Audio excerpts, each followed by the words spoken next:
On n'est pas bien là, tous ensemble, dans cette merveilleuse salle? Alors c'est parti. Bienvenue dans cette bulle de sérénité.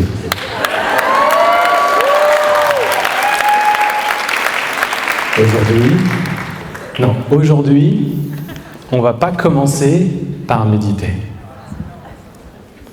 Aujourd'hui, j'ai envie de vous parler de quelque chose d'un peu différent. Méditer pour avoir du succès. Qu'est-ce que c'est que cette drôle d'idée? Méditer pour avoir du succès.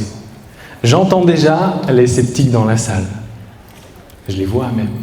Et ça me fait du bien parce que je vous vois réellement. Pourquoi les gens sont sceptiques quand on parle de méditer pour avoir du succès? Qu'est-ce qu'on nous a dit ces dernières années pour avoir du succès? On nous a dit qu'il fallait être hyper productif. Dès que vous rentrez dans une salle, il faut que vous soyez la personne qui travaille le plus dans cette salle.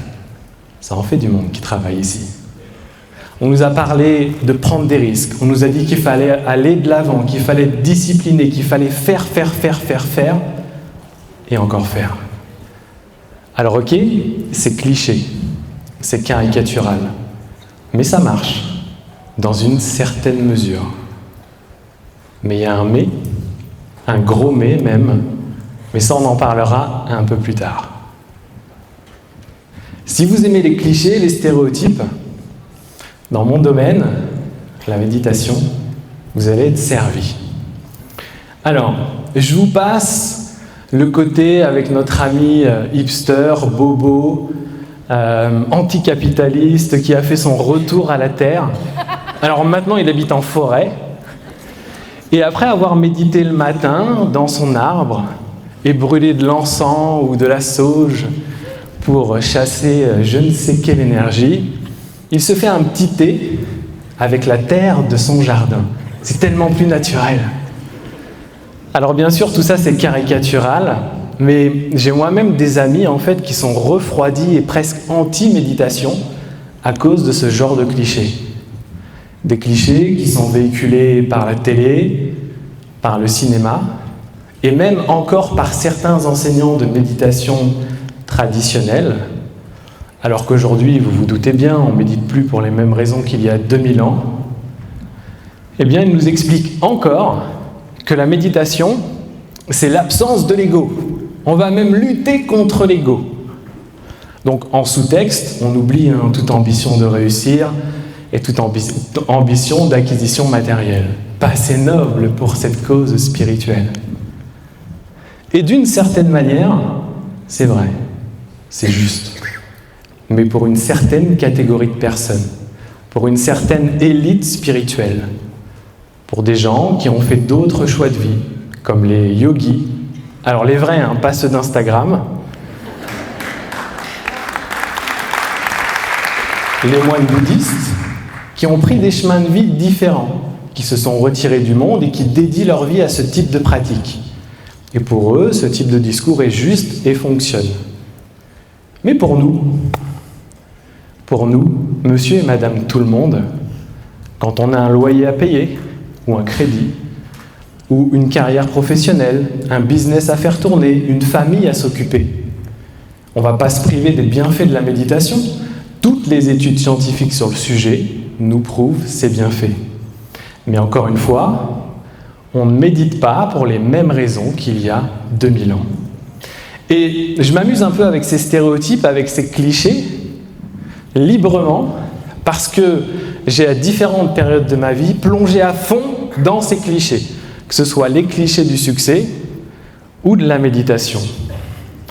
Et avant de vous expliquer comment j'en suis revenu et comment méditer va vous apporter du succès, je vais vous partager un peu mon parcours. Dans ma carrière professionnelle, j'ai eu 3 temps, 3 périodes. La première, j'étais commercial, j'adorais mon job. Et j'étais dans la recherche du succès. J'avais acheté tous les livres sur le sujet. Et j'ai appliqué. J'ai travaillé fort, j'étais discipliné, je posais des objectifs que je mettais toujours plus haut chaque année, et je me remettais en question, je me réinventais. À cette époque, j'habitais dans le sud de la France, au bord de la mer. Et j'avais la chance d'avoir ma place de parking juste sur le port. Et donc le soir, quand je rentrais, quand je me garais, j'avais l'impression que je garais mon bateau. J'étais à 4-5 mètres des bateaux. Et comme je rentrais tard le soir, eh bien, j'avais la chance de pouvoir voir les jeux des lumières sur les bateaux, sur l'eau. Dès qu'il y avait un peu de vent, j'entendais le bruit des gréements, le son des mouettes. Bref, la carte postale. Sauf qu'un soir, je rentre, je me gare. Je me rends compte que je fais même plus l'effort de lever le menton de 2 cm et de regarder ce que j'ai en face de moi. Et c'est pas le premier soir que ça arrive, alors que j'avais travaillé si dur pour ça. Et ce soir-là, ma petite voix ou mon intuition est venue faire résonner en moi, dans ma tête, une phrase que j'avais peut-être lue dans un livre ou entendue quelque part. C'était le 3D surround dans ma tête, et cette phrase, vous la connaissez peut-être, c'est: est-ce que tu veux réussir dans la vie ou est-ce que tu veux réussir ta vie? Est-ce que tu veux réussir dans la vie ou est-ce que tu veux réussir ta vie? Vous imaginez que quand on se pose ce type de questions, intuitivement, on a déjà la réponse. Et ma petite voix, elle me disait: Cédric, est-ce que tu vas continuer à courir après le succès, le statut social?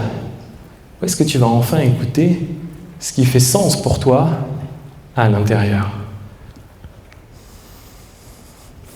Et à ce moment-là, certains appelleront ça une crise de sens.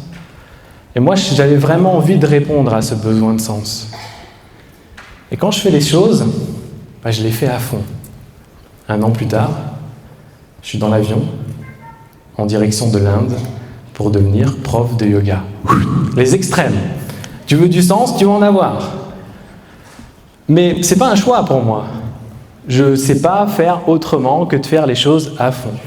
Pour vous parler de méditation, quand j'ai voulu apprendre la méditation, à l'époque c'était pas aussi populaire, j'ai acheté un livre, et avant d'avoir fini ce livre, j'ai compris que la méditation ça se passait pas dans un livre et qu'il fallait que je m'assoie, que je pratique.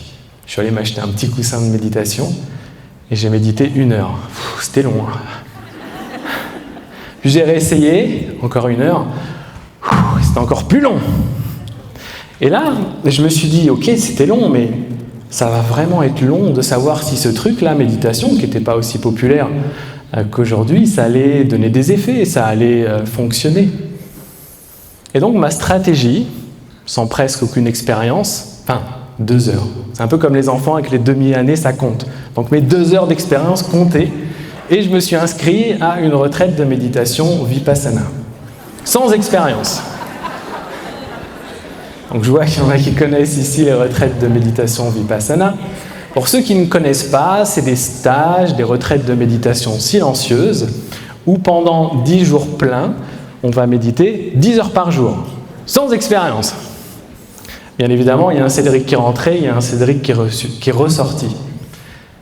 Et quand j'ai voulu devenir prof de yoga, j'ai fait la même chose. J'y suis allé à fond. Et j'ai commencé par l'avion.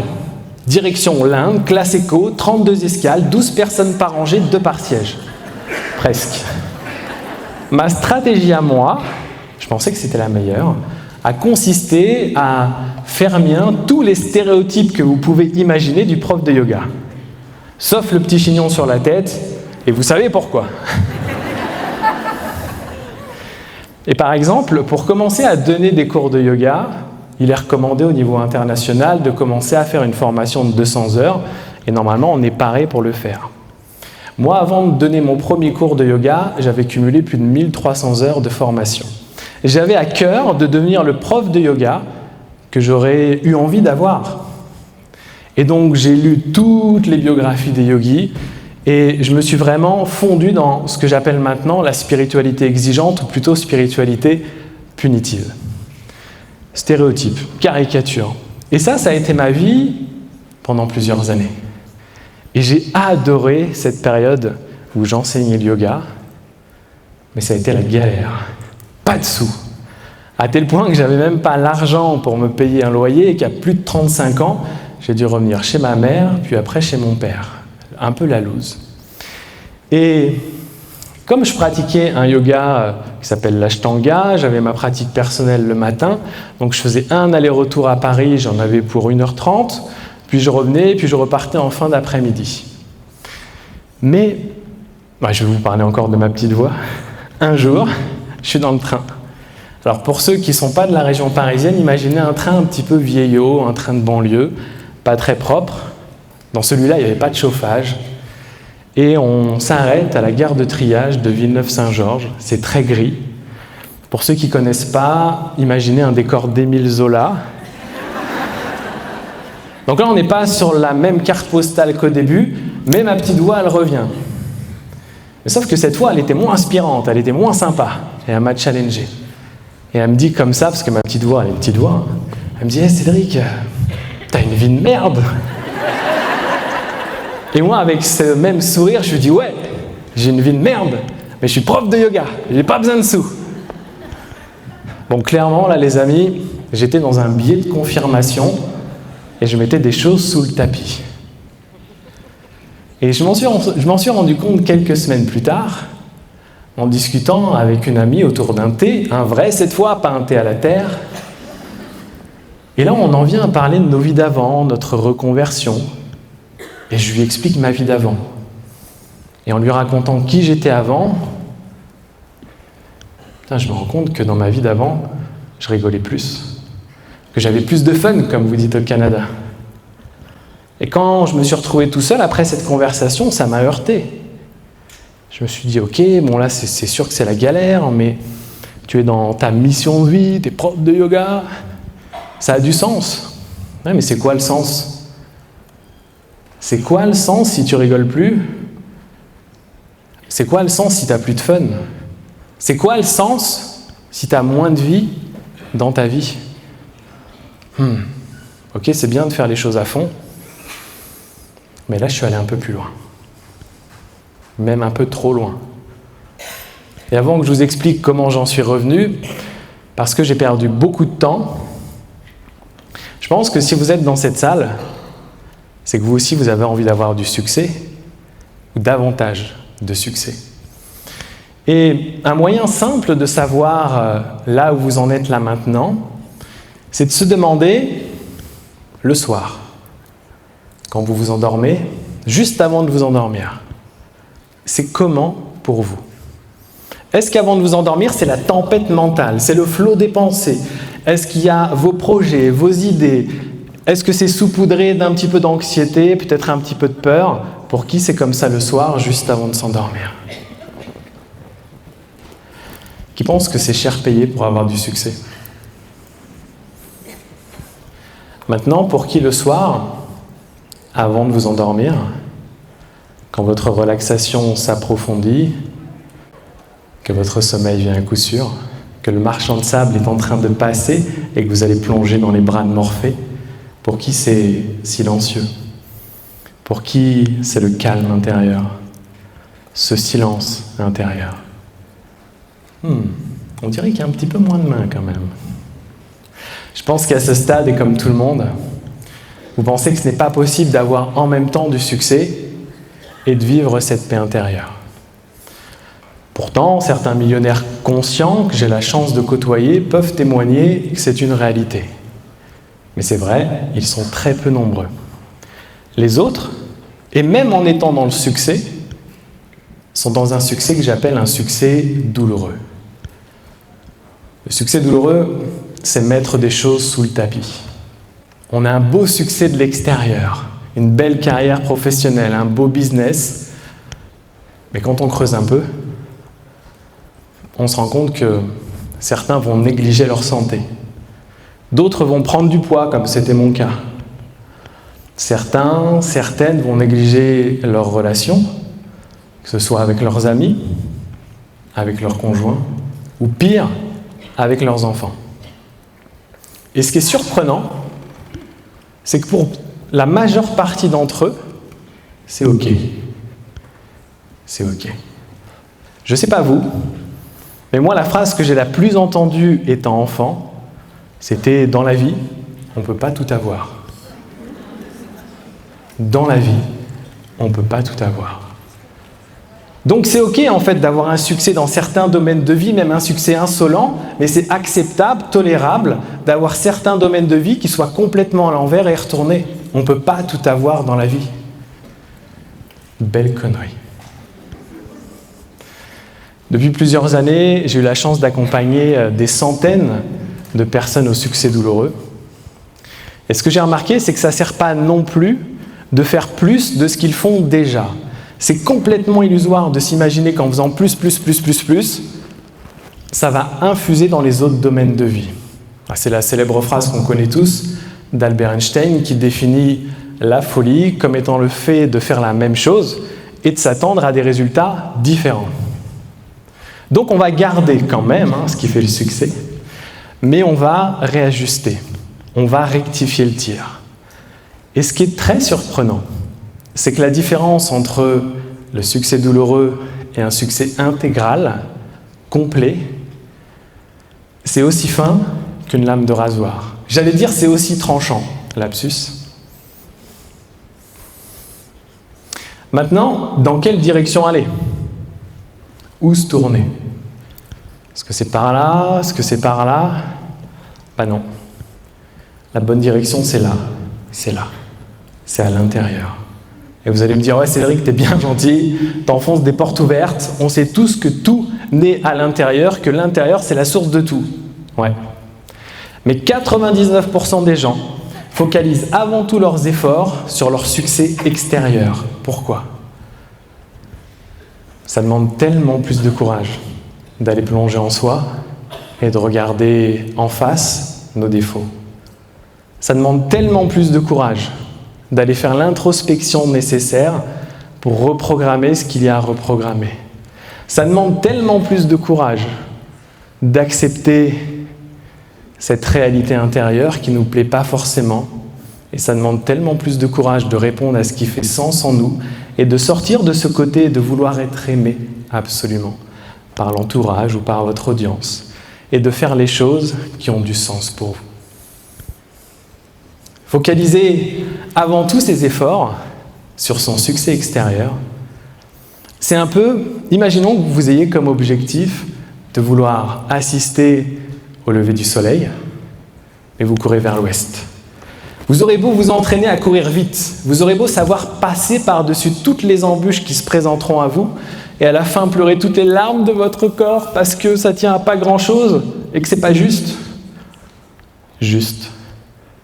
C'était juste pas la bonne direction. Tout se passe à l'intérieur. Et les traditions de sagesse, et même les méthodes de développement personnel les plus New Age, alors quand on va enlever tout ce qui est stéréotype, nous enseignent, presque de manière universelle, que notre réalité, ce que l'on vit à l'extérieur, est ni plus, ni moins, que le reflet de ce qui se passe à l'intérieur. Ma réalité extérieure et ma réalité intérieure. Donc,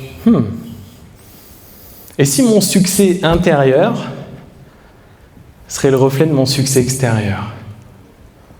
Et si je pouvais me servir de mon succès extérieur mon succès intérieur pour mon succès extérieur, à ce moment-là, pourquoi je n'utiliserais pas les outils de la spiritualité, bien connus, efficaces, mais de manière pragmatique, non dogmatique, que je vais marier aux lois du succès bien connues. Bien évidemment, au passage à l'action conscient et aligné. Quand j'ai commencé à m'appliquer ce mindset de mon succès intérieur au service de mon succès extérieur, c'est pas que ça a tout changé pour moi, c'est que ça a tout transformé. Et de prof de yoga un peu loser, comme je vous l'expliquais, avec plein de belles intentions. Une de mes valeurs fortes, ça l'est toujours, c'est la contribution. Mais je donnais des cours à peu près une centaine de personnes par semaine. Et à la fin, les élèves, ils étaient tous très contents, ils venaient me voir, j'avais des super feedbacks. Ça me nourrissait intérieurement. Mais sauf qu'après le cours, quand moi j'allais à l'épicerie, je regardais toutes les étiquettes. Et pas pour savoir comme maintenant, si ça rentre de manière optimale dans mon alimentation, mais pour savoir si j'avais assez de pièces dans la poche pour pouvoir me les payer. Et aujourd'hui, simplement, en ayant fait ce switch mental, tourné et ajusté de quelques degrés, aujourd'hui, j'ai la possibilité et la chance que je me suis créée de pouvoir travailler d'où je veux, avec qui je veux et au prix que je veux. Et pour revenir à cette intention et cette envie de contribuer, un simple exemple. J'ai une chaîne YouTube et depuis plusieurs années, je fais en moyenne 10 000 heures de vues chaque jour. Ça fait 10 000 heures de méditation par jour. On s'est amusé avec mon équipe à calculer combien il aurait fallu de Cédric d'avant, avec son mindset d'avant, pour contribuer à cette hauteur. Il aurait fallu 700 Cédric d'avant. 700. Presque la moitié de la salle. Et je vous raconte ça parce que ça, en faisant ce shift, en utilisant votre succès intérieur au service de votre succès extérieur, vous pouvez très facilement utiliser ce genre de choses. Et c'est beaucoup plus simple qu'on ne l'imagine. Et bien évidemment, il y a plusieurs méthodes pour ça. Moi, j'ai une méthode en plusieurs étapes. Et pour moi, la première étape, la ligne de fond, ou la ligne conductrice, c'est la sérénité, c'est le calme intérieur. Trouver la paix dans le chaos est bien utile en ce moment. Et ce qui est important, c'est de choisir l'outil qui vous convient. Moi, je pourrais vous parler pendant des heures de méditation. Il en existe d'autres. Moi, j'utilise principalement la méditation parce que j'ai réactualisé, ou en tout cas, je l'ai mise à ma sauce. Et je vais utiliser des méthodes de méditation traditionnelles, comme la pleine conscience et d'autres, que je vais fusionner avec des techniques un peu plus modernes, comme la PNL et d'autres techniques. Et l'objectif, c'est de vous permettre de plonger profondément à l'intérieur de vous et de pouvoir changer sans vous malmener. L'idée, c'est d'aller travailler sur ce que j'appelle ces parasites intérieurs. Les parasites intérieurs, c'est tout simplement l'anxiété, les peurs. Et l'idée, c'est d'enlever ces parasites intérieurs pour pouvoir se reconnecter à ce que j'appelle notre être authentique. Si on n'a plus de peur, si on est dans une confiance intérieure, on ne réagit pas et on n'agit pas du tout de la même manière. Alors bien sûr, je pourrais vous donner les autres étapes et on pourrait en parler pendant 2 heures, mais ce qui compte pour moi, c'est d'attirer votre attention sur le fait que cette première étape est une des plus importantes. Et j'ai envie qu'on passe un petit moment de sérénité ensemble. J'ai envie de vous offrir ce moment de sérénité. Et j'ai envie qu'il soit simple, pour permettre aux personnes qui ne sont pas familières avec les voyages intérieurs, que vous puissiez commencer simplement par vous relaxer, par prendre un petit peu de temps pour vous et juste diriger votre regard vers l'intérieur. Et ça peut commencer tout simplement par une méditation. Donc on va pratiquer quelques instants et on va avoir une belle musique de fond qui va commencer maintenant ou maintenant. Et tout simplement, je vous invite à prendre conscience du confort qui est présent là sur votre siège et de vous préparer pour un petit moment de relaxation. Et autorisez-vous, permettez-vous de plonger dans votre bulle de sérénité. Et plonger dans sa bulle de sérénité, ça commence très souvent par fermer les yeux. Et c'est drôle parce qu'on dit très souvent que fermer ses yeux, c'est le meilleur moyen de pouvoir les ouvrir sur son monde intérieur. Et de manière très simple, tout doucement, tranquillement, commencez à observer votre respiration. Vous inspirez et vous savez que vous inspirez. Vous expirez, vous savez que vous expirez. C'est tout simple et tellement agréable de plonger comme ça dans le moment présent. Et on va pratiquer la pleine conscience de la respiration pendant 5 minutes, tous ensemble. Et vous pouvez vous répéter ces mots: j'inspire et je sais que j'inspire. J'expire et je sais que j'expire. C'est une technique que j'ai apprise au village des Pruniers, pratiquée par des moines. Mais c'est aussi simple que ça. Pratiquons ainsi quelques instants. J'inspire et je sais que j'inspire. J'expire et je sais que j'expire.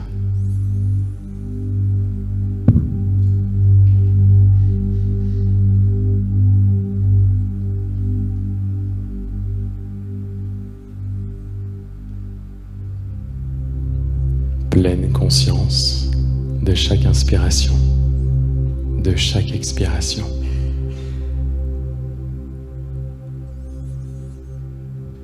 Et si votre esprit s'échappe vers d'autres pensées, et sans vous juger, sans vous critiquer, ramenez simplement votre attention dans le moment présent en reconnectant à chaque inspiration et à chaque expiration.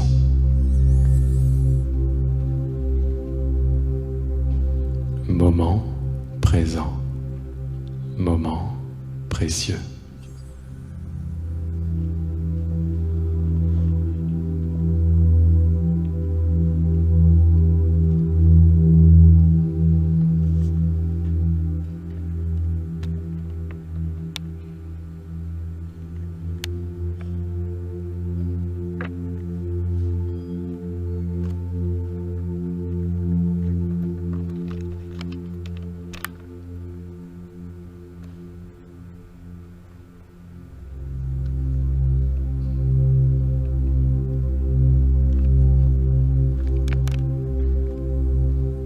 Puis maintenant, toujours dans la pleine conscience de votre respiration, essayez en même temps de voyager dans votre corps et de remarquer les parties de votre corps les plus calmes, les plus détendues. Et essayez d'associer sur chaque inspiration et chaque expiration la connexion à ces zones de calme. Et laissez tout ça s'amplifier. J'inspire et je sais que j'inspire. J'expire, je sais que j'expire. Pleine conscience de la respiration, pleine conscience du calme.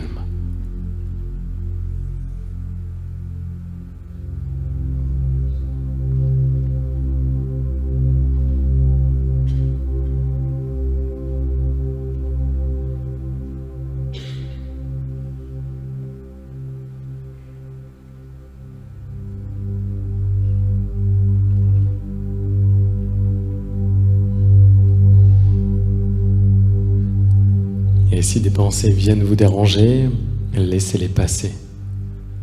Un petit peu comme quand vous conduisez et que vous voyez des publicités sur le côté. Laissez-les passer et continuez. Et vous pouvez faire la même chose avec les émotions. Si l'émotion viennent se présenter, observez-les. Observez-les de l'extérieur, sans rentrer dedans, sans rentrer dans le pourquoi.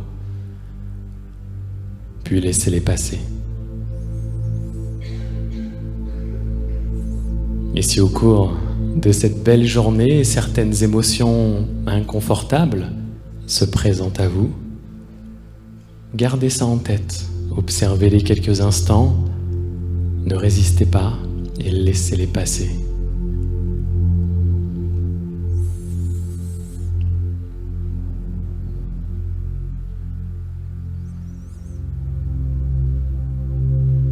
Bien, très bien. La connexion au moment présent, ça peut être aussi simple que ça, aussi rapide que ça.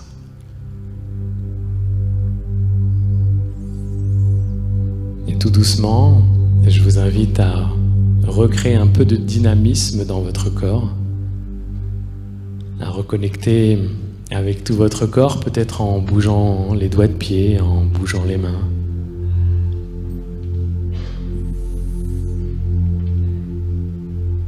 Et dès que vous avez ouvert les yeux, profitez-en pour intérieurement vous remercier d'avoir pris ce temps pour vous. Et gardez aussi en tête que prendre du temps pour vous, c'est vous accorder de l'importance. Merci à toutes et à tous.